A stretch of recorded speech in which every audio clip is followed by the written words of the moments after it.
So, what do you, what's your upbringing? You know, what was my childhood like? Yeah. Well,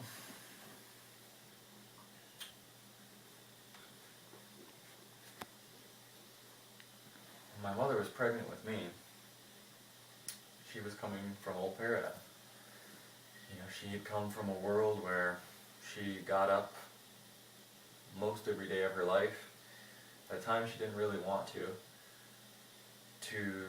go to a place she didn't really want to be at, to come home and not really have choice over her life, you know, to be living by her parents' authority, by their parents' decision on what's okay, what's not okay, what's right, what's wrong, you know, what bedtime is, what not bedtime is, what dinner time is, you know, how much you have to eat and what you have to eat. And, you know, that was normal for her, and as before she was pregnant with me, along with my dad, they were both well educated, they were both smart, they were both, you know, had good jobs, making money, lived in a beautiful house, and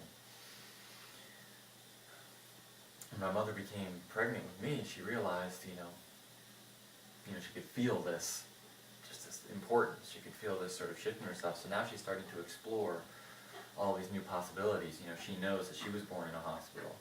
She knows that she had immunizations. She knows that all this stuff could happen, and she's reading about all these alternatives. You know, she's finding out about home birth. She's finding out about the importance of breastfeeding. She's finding out about the possible benefits of not immunizing children. Well, actually, that's definitely the ideal. And all of these other things. So she's finding out about this stuff, and she's like, well, if my parents, you know, told me that this was the way, and they were wrong about this and this and this, well, what else could they potentially be wrong about? What else do I not know? And as I'm born, and as I come into this world, you know, she's just like fully having her life revelation, her full life realization. She's like, oh my God, I had no idea what love was until she's holding this child who is me in her arms. And, you know, we're just in complete, full, harmonized union of love. We're actually experiencing the exact same thing because we're totally connected, we're totally one. And so we're just in this like perfect bliss of love and appreciation and gratitude for each other. And so she's realizing what true love is, and she's thinking to herself, oh my God, like, I thought I loved my husband, but it's nothing compared to like holding this child. So she's completely re-experiencing how it feels to be alive. That's a complete evolution to her whole life thus far.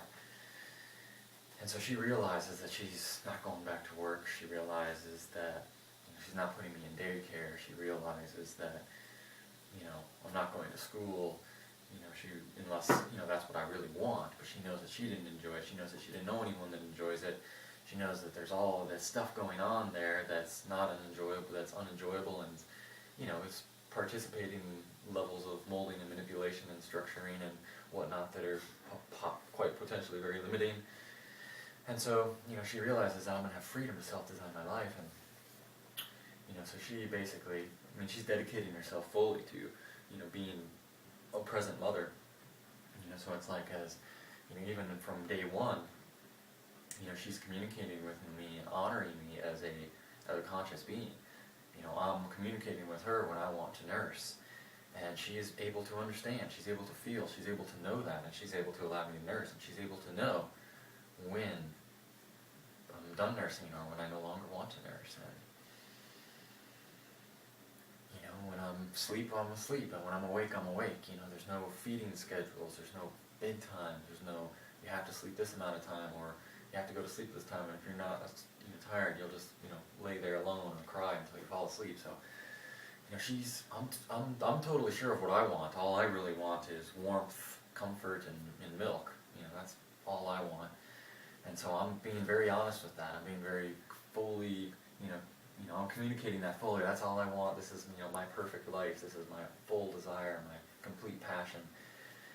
And, you know, she's honoring that. She's choosing, not because she has to, but because she wants to. She wants to be of service. She wants to play this role. She wants to hold this baby. And so, we're in this experience together, and we're, sharing in this co-creative process of life, and, give and take. And so as I'm growing older and older and older, she realizes that,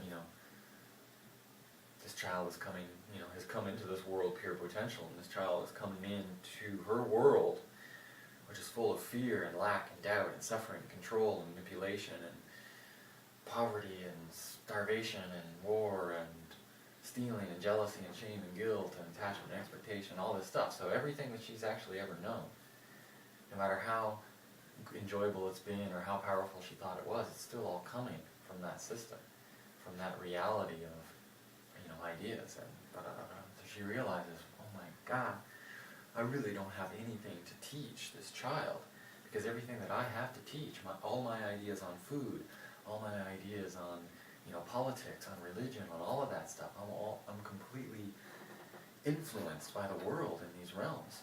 Whereas I'm coming into this world pure potential, and I can come in fully connected to source.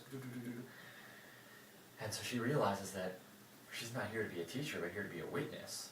To be a witness of what life can really be like, what life can really feel like, through the eyes, through the body, through the experience of a pure potential being, free to explore and self-design and embrace life based on what's coming through that divine connection. And so, for my mother, it's one of the amazing things about her is not that she never feared or that she never doubted. It was that she was facing fear every day, dealing with her world and her baggage and her experience and her beliefs and her, fears of the world and doubts of the world every day, as I'm like just full up, embracing this world like full on, without fears, without doubts, just like picking up knives and climbing trees. And she's oh my god. So she's facing all her stuff this whole time. So it's not that she didn't fear or didn't doubt, but it's that she was able to feel that, and rather than say, you can't do that because it's dangerous, or you can't do that because you'll get hurt, or you can't do that because you'll get sick, or don't do that, or don't do this, or know this, or know that, or how about you do this, or you can do this, or this is good, or this is bad. She was able to just sit and witness and allow